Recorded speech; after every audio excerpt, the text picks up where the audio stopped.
They called it an eyesore. Faded gray siding, a crooked picket fence, and one lopsided mailbox held together by duct tape. The lawn was more weeds than grass, and the front porch creaked like it was singing a sad song every time someone stepped on it. In a neighborhood full of shiny renovated homes with Instagram-worthy facades and overpriced solar panels, mine stuck out like a sore thumb. And I, Emma Caldwell, was the sore thumb's proud owner. "Girl, that's your place?" my co-worker Tessa said the first time she dropped me off. Her nose wrinkled like she'd just sniffed spoiled milk. "I thought you said you inherited something nice?" "I did," I said calmly, even as my stomach churned. "It just needs a little work." That was 2 years ago. Back then, everyone had an opinion, neighbors, family, even strangers who jogged past my house. I became the joke at PTA meetings and local book clubs. The haunted shack, someone once called it.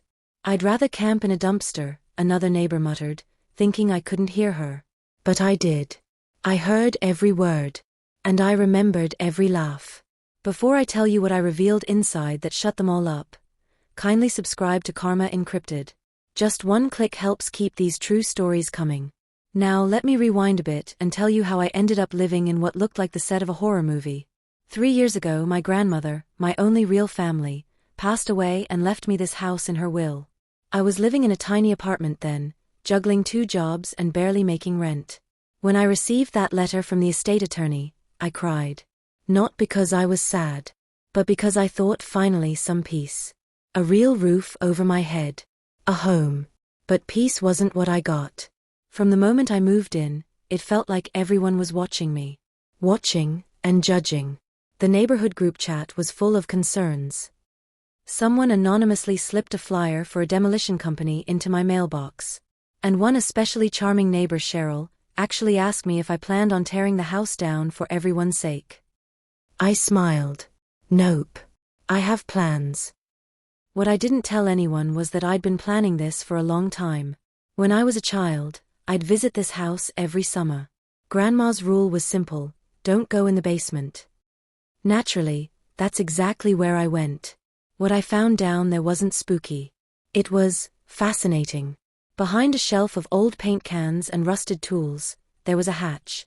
And beneath that hatch was something only Grandma and I knew about, a sprawling underground space. Part bunker, part gallery, part something else entirely. She called it her legacy room. I called it a miracle. While the upstairs looked like a crumbling wreck, the basement, hidden and forgotten, was another world entirely. A world my grandmother and grandfather had spent decades building, furnishing, and protecting. And when she died, she left me more than just a house. She left me the key to everything they'd hidden down there. It started with old paintings, real ones. Signed and dated works that could have belonged in a museum. Then there were journals.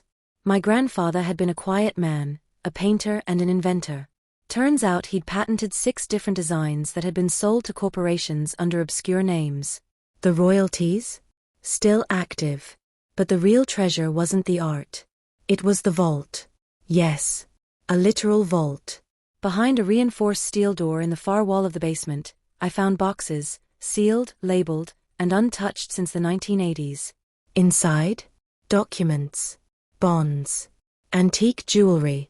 A coin collection so rare it made my hands tremble. I didn't touch anything at first.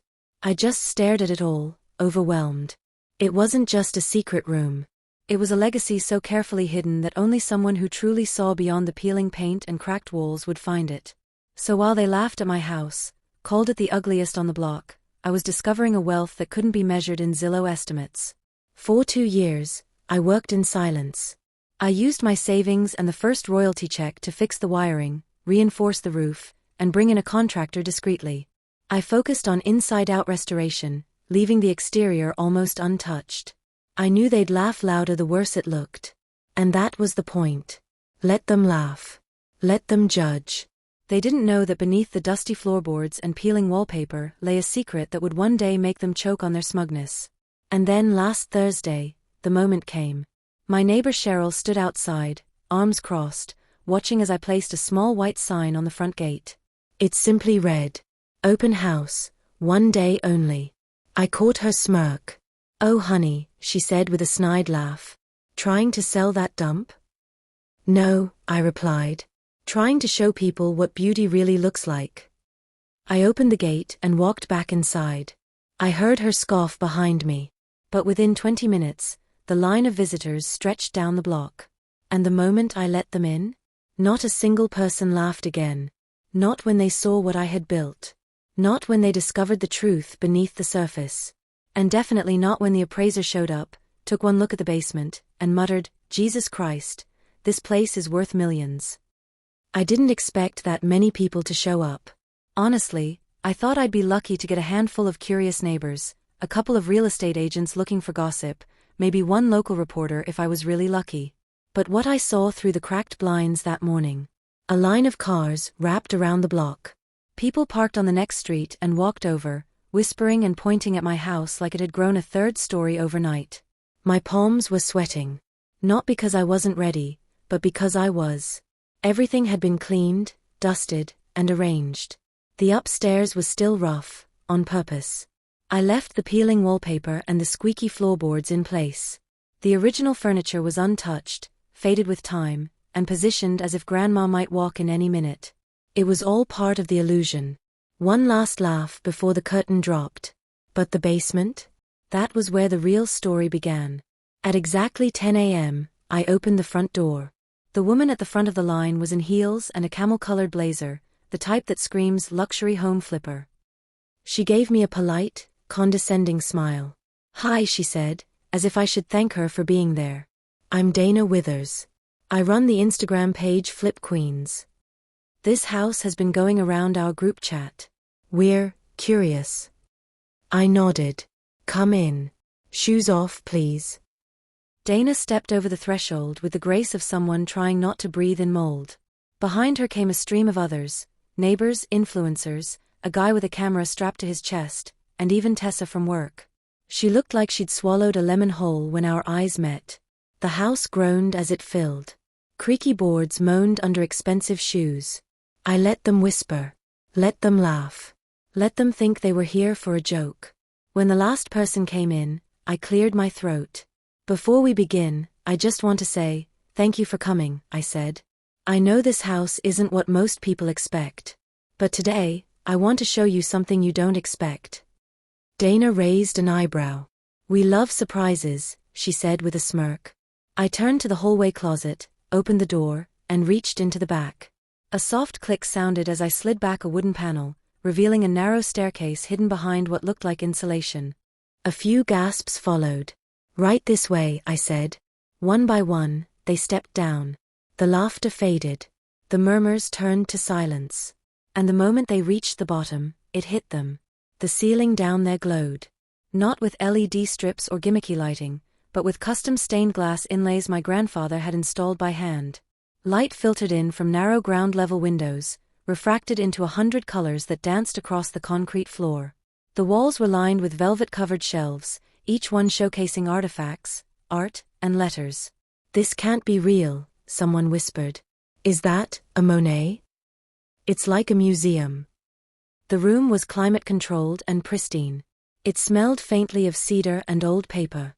I walked to the center and stood beside a pedestal on which sat a locked wooden box. "Many of you assumed this house had no value," I said. "But what if value isn't just in curb appeal or granite countertops? What if value is in legacy, in intention, in the stories people never tell?" Dana was speechless. Her phone hung limp in her hand. For someone who made a living posting before and after videos of flipped kitchens, she looked like she had just seen a ghost. Tessa stepped closer to a painting and squinted at the signature. "Emma, this is real," she whispered. "Do you know what this is worth?" I nodded. "It's not for sale." Her mouth opened, but no words came out. People took photos. Others cried. One man asked if he could sit down and just feel the room. I let them. I let them soak in everything they'd ignored for 2 years. Every insult, every eye roll, every time someone suggested I bulldoze the house, it all echoed back in their stunned silence. Then Cheryl showed up. I heard her heels first, clacking aggressively across my porch like she was marching into court. "Excuse me," she called out from upstairs. "Is this some kind of cult thing? What is all this?" I climbed back up to greet her. Her face was flushed with confusion, and maybe a hint of fear. Why are people crying? Why is there a line down the street? What the hell is going on here? Come see, I said. She looked hesitant, but followed. The moment her foot touched the bottom step, she froze. Her face paled as she took in the gallery-like display. Her lips parted, but she said nothing. Do you still want that demolition flyer back? I asked gently. She didn't answer. By 5 p.m., the sun was low, and the visitors began to leave. Most of them left their business cards on the hallway table. Some offered me staggering amounts of money right there on the spot. Others just gave me long, apologetic glances, like they didn't know how to unsay the things they'd once whispered. I sat on the porch alone as dusk settled in. Cheryl eventually came out and stood silently beside me. I didn't know, she murmured. I thought. You thought ugly meant worthless. She blinked. Yeah, I guess I did. The street was quiet now. No more sneers. No more sideways glances. Just the sound of wind brushing through the weeds I'd never bothered to pull. Because appearances? They were never my priority. The story was. My grandparents built that home with love, with intention, with secrets and surprises tucked into every inch. And today, I honored that. But this was only the beginning. Because beneath the basement, there was another layer. And that was where the real secret lived. By the time the sun dipped below the horizon, I was alone again. The visitors had left, some with tears in their eyes, others with stunned expressions still frozen on their faces. Even Cheryl, my most persistent critic, had left without another word. She didn't apologize. She didn't have to. The silence in her eyes was loud enough. I stood in the kitchen, surrounded by dusty counters and peeling cabinet doors, breathing in the scent of old wood and a hint of oil paint from downstairs. I had done what I set out to do. The world now knew that my house wasn't ugly. But they still didn't know everything. Because beneath the pride, beneath the stained glass ceiling, the antique gallery, the whispered legacy, there was one more door.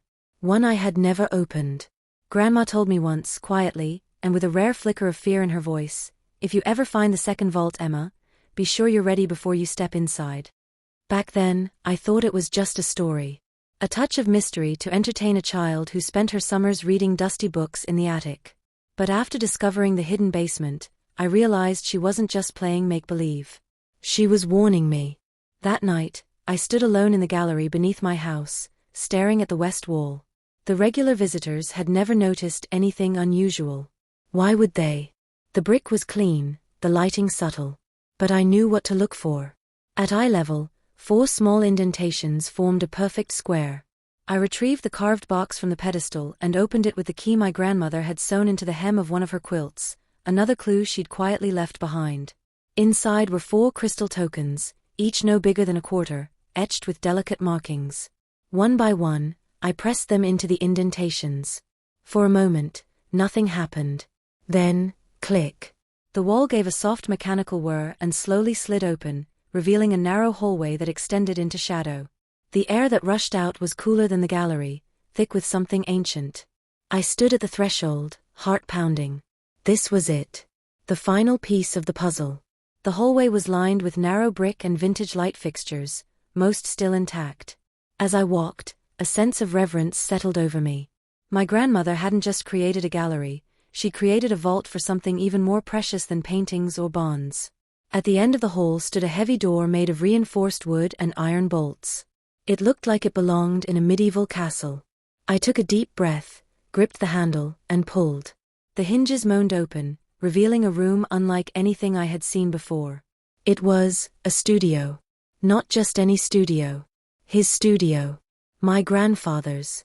Wooden easels stood frozen in time, mid-stroke.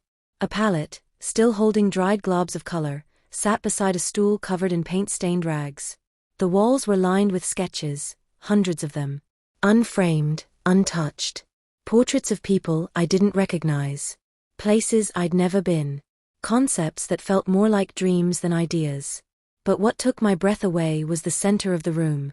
A large canvas, covered in a dark velvet cloth. I approached slowly. Pinned to the easel was a small yellowed note, in my grandmother's handwriting. For Emma. Only when the world is ready. My fingers trembled as I lifted the cloth. Beneath it was a painting so vivid, so masterfully done, that I had to blink twice to confirm it wasn't a photograph. It was a portrait of me. Not as I looked now, but older, confident, standing on a stage, speaking to a massive crowd. Behind me was a projection of this house, restored and vibrant, surrounded by reporters, camera crews, and smiling children. A banner above read, Caldwell Center for Creative Legacy. I staggered back. How? How could he have painted something that hadn't happened? I wasn't a speaker. I wasn't famous. I barely spoke up at work meetings. And yet, here was this stunning image of a future I hadn't even dared to dream. Tears welled in my eyes. This wasn't just a secret vault or a hidden gallery. This was a prophecy. My grandfather had seen something in me long before I'd seen it in myself. And my grandmother had protected it with everything she had, even taking it to the grave. That night, I couldn't sleep. I lay awake thinking about that painting. The whispers in the neighborhood, the way people had underestimated me, the way I'd let myself believe, for too long, that I had nothing special to offer. But I did. And now, it was time to do something with it. The next morning, I filed paperwork to register a non-profit. Caldwell Center for Creative Legacy, just like the painting. A place for kids who didn't have resources. For elderly artists who had been forgotten. For dreamers who needed a second chance. And I would fund it, piece by piece, using everything the house had given me. The first donation? One of the rarest coins from the collection downstairs. I called an appraiser, who gasped when he saw it. This is worth over 6 figures, he whispered. Sell it, I said. And help me build something beautiful. 2 weeks later, the permits were approved. Renovations began. Not flipping, not remodeling, but transforming. From the outside, the house still looked like it had seen better days. But inside? The walls were alive with color, with purpose, with hope. And this time, I wasn't hiding it. I invited schools to tour the gallery. I held an exhibit for local artists. I gave the studio downstairs to a 71-year-old painter who hadn't picked up a brush in 20 years. He cried when I handed him the key. You're building a miracle, he said. No, I thought. They built the miracle. I'm just opening the doors. The media attention was instant and overwhelming. The moment a local journalist posted a photo of the gallery beneath my house, the story exploded. First the town's paper picked it up. Then a regional arts magazine. Then one of those viral Facebook pages with a name like Hidden Gems of America ran a headline that read, Woman finds multimillion-dollar art vault beneath ugly inherited house. And just like that, I was no longer a nobody living in a haunted shack. I was Emma Caldwell, the girl with the gallery. My inbox overflowed with interview requests, sponsorship pitches, and even a documentary team that offered to fly in from New York. The attention was surreal, but it also made something inside me tighten. Because not all attention is good attention. The first real sign of trouble came 3 days later. I was in the newly refurbished sitting room, now converted into a welcome lounge for visitors to the Caldwell Center, when I heard a knock at the door.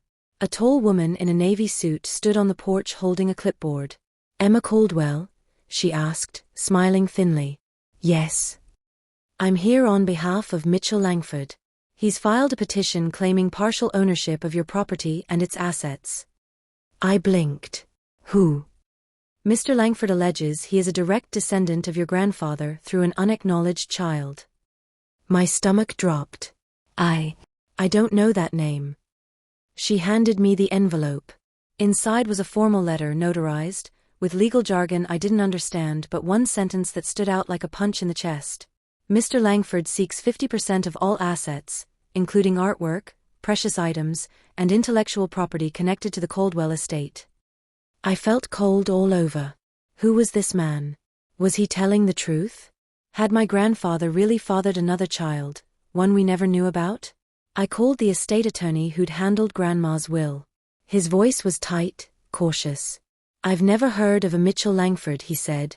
But if he can provide DNA proof and a birth certificate, a challenge is possible. These things get messy. Messy. That word stuck with me like gum on a shoe. For weeks, I had been basking in the glow of redemption. The same people who'd mocked me were now asking for tours and trying to connect with my non-profit. I had plans to open workshops, fund scholarships, preserve the legacy my grandparents built brick by brick. And now a stranger was threatening to take it all away. The following day, the press caught wind of it. One headline read, "Art Air Drama, Secret Relative Emerges to Claim Hidden Fortune." Another tabloid gleefully speculated, "Illegitimate child to inherit gallery?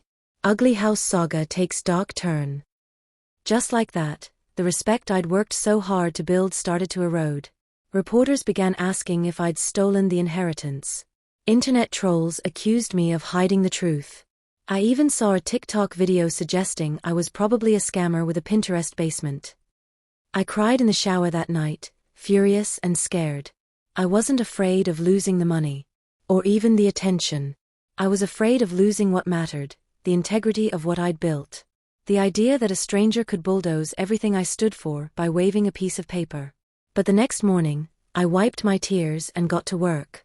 If this Mitchell Langford wanted to fight, then he'd better be ready.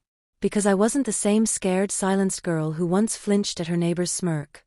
I started by calling the private appraiser I'd worked with, Miles Jordan. A discreet, brilliant man in his 60s who knew how to keep secrets and protect legacy. "Mitchell Langford," he said. "That name isn't new." "What do you mean?" "I worked with your grandfather once," Miles confessed. "Back in the late 80s. He mentioned someone by that name, only once. Said he paid someone to leave." My chest tightened. "You mean, he paid off a relative?" "No," Miles said. "He paid someone not to lie. He believed someone was trying to extort him, claiming to be a distant cousin or hidden son. But he did a quiet paternity test and it came back negative. Still, he offered money to make the man disappear, cleanly, legally." "So this could all be a scam?" Miles was quiet. "I'm saying, your grandfather kept receipts." That changed everything. I turned the house upside down for days, looking for anything that might confirm what Miles had said. I searched old drawers, ripped through storage trunks, scanned journals, and even flipped open old paint tins looking for hidden compartments. And finally, I found it. Behind a loose floorboard in the studio was a thick, sealed envelope labeled, "False Claims, Mitchell L." Inside, a DNA test from 1987, signed by a private lab.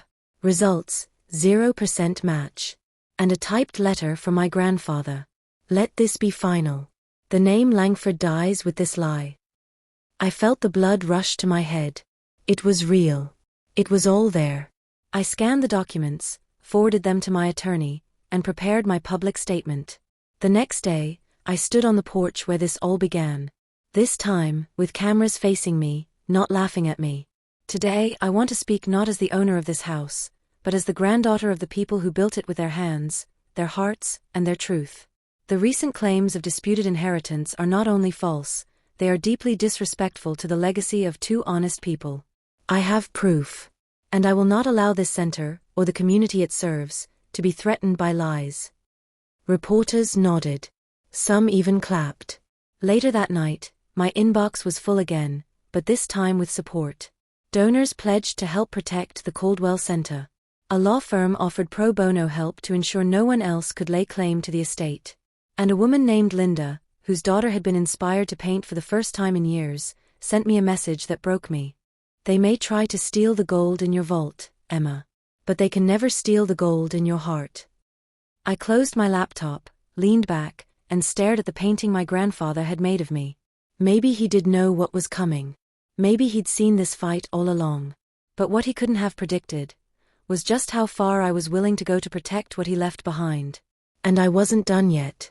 Because the biggest surprise still waited, sealed inside the one drawer I hadn't dared to open. I had walked past that drawer 1,000 times. It sat quietly beneath the old drafting desk in the far corner of the underground studio, nestled between stacks of half-finished sketches and abandoned paintbrushes. It didn't stand out. No ornate handle, no visible keyhole. Just a smooth oak front that blended in with the rest of the furniture. But after defeating Mitchell Langford's false claim, after standing my ground in front of the cameras and earning back the town's respect, I found myself unable to stop staring at it.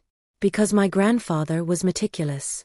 If he hid legal proof of a lie behind a floorboard, what else might he have buried deeper? I waited until after dark, when the center was quiet and the last volunteer had gone home. I pulled up a stool, took a deep breath, and opened the desk. It didn't budge. I ran my fingers along the wood, pressing, tapping, looking for a latch. Nothing. Then I remembered the brass brooch my grandmother always wore. It had a tiny triangle etched into the back. One summer, I'd asked her why. She smiled and said, "It's a key." At the time, I thought she was being poetic. But I had kept the brooch after she passed, tucked in a jewelry box upstairs. I raced to retrieve it. When I pressed the sharp triangle into a small groove at the corner of the drawer, something clicked. Slowly, the drawer slid open. Inside were two things. A stack of letters tied with a faded red ribbon. A VHS tape labeled, "Emma. Play only when you're ready." I stared at them for a long time. The letters were yellowed with age. I untied the ribbon with trembling fingers and unfolded the first. "My dearest Emma. If you're reading this, it means you've discovered the final drawer. The one I hoped you'd never need to open. But life has a way of forcing truth through cracks. And so here it is." The letter was from my grandmother. And what followed turned my entire life upside down. She wrote about a woman, Isla, who had lived in the same town decades ago. A close friend of the family. A painter. And, as it turned out, my grandfather's lover for a brief time, long after he and my grandmother had grown distant. "He confessed it to me with tears in his eyes," she wrote.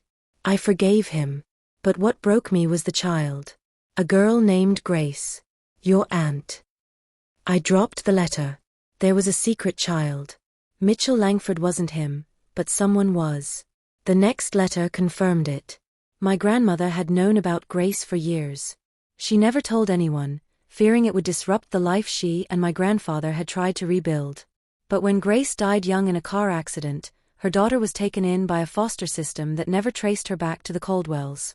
I tried to find her, Emma. I tried. Her name was Haley. She would be about your age now. I sat back in the chair, stunned. Somewhere out there, I had a cousin. Someone whose life had taken a very different path, just because secrets had been kept too long. And then the tape. I found an old VHS player in the attic. It took forever to get it to work, but when it did, the screen blinked to life with static. Then my grandfather's face. Older than I remembered. Weathered, quiet. He sat in the very same studio I was sitting in now. "Emma," he said, "if you found this, then the stories have reached you. The ones we tried to hide. I won't make excuses. I made mistakes. But I loved your grandmother. And I loved you. This place, all of it, was built not just to protect what we made, but to give you the power to choose what you do with the truth." He leaned closer to the camera. "If you find her, Haley, tell her she belongs here too. This house, this legacy, isn't yours alone." The screen went black. I sat in silence. Not out of anger, but awe. I had spent so much time proving this house had value. That it wasn't just rot and ruin. That I wasn't just some broken girl living in an ugly home. And now I had to face the hardest truth of all. It was never just mine to begin with. That night, I drafted a new section to the nonprofit's mission. One that prioritized family outreach. I hired a genealogist. I placed anonymous ads. And I waited. Weeks passed. Then one Sunday morning, I got a message from a woman named Haley Ainsworth. The subject line was simple. "I think you're my cousin." She sent a photo. Her eyes were familiar, gray like my grandfather's. Her smile crooked like mine. She didn't ask for money. Didn't make demands. She just wrote. "I've always felt like I was missing something. Like I was supposed to belong somewhere. I think maybe your house was my place all along." I burst into tears. The following weekend, I invited her to visit. She arrived in jeans and a denim jacket, carrying nothing but a camera and a journal. When she stepped into the basement gallery, she froze. Tears filled her eyes. "This feels like home," she whispered. We talked for hours. About the past. The lost years. The secrets. The shame. And slowly, we began to rewrite what family meant. Together. Haley didn't want the art. Or the money. She wanted to paint. She wanted to learn the same techniques our grandfather used. She wanted to teach others, too. So, I gave her the studio. And we renamed the center the Caldwell Ainsworth Legacy House. People said I was crazy to share it, that I risked too much. But they didn't understand. This house had never been about ownership. It was about inheritance. Not of wealth, but of truth, talent, and legacy. And for the first time in a long, long time, it finally felt whole. The front porch doesn't creak anymore. It was one of the last things we fixed. Not because I couldn't afford it, but because I wasn't ready. That creak had become something of a signature, an audible reminder of where I started. A sound that echoed with every mocking laugh and sideways glance I used to endure. But one morning, Haley and I were sipping tea out front, reviewing plans for a student workshop, when she stood up, walked to the step, and bounced her heel against the board. "This part still feels haunted," she joked. And I smiled, finally able to let it go. 3 months had passed since we'd reopened the house under its new name, the Caldwell Ainsworth Legacy House. The community that once mocked it now lined up for weekly tours. Local schools brought entire classes. And every Saturday, we offered free art sessions for anyone willing to pick up a brush, no matter their age, background, or talent. I had never seen so many people cry in one building.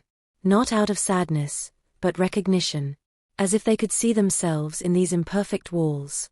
Something about the way history clung to the house made it feel redemptive. Haley, with her quiet grace and curious spirit, became the soul of the studio. Her art bloomed fast and bright, as if it had been waiting for decades to breathe. She never needed instruction, only space.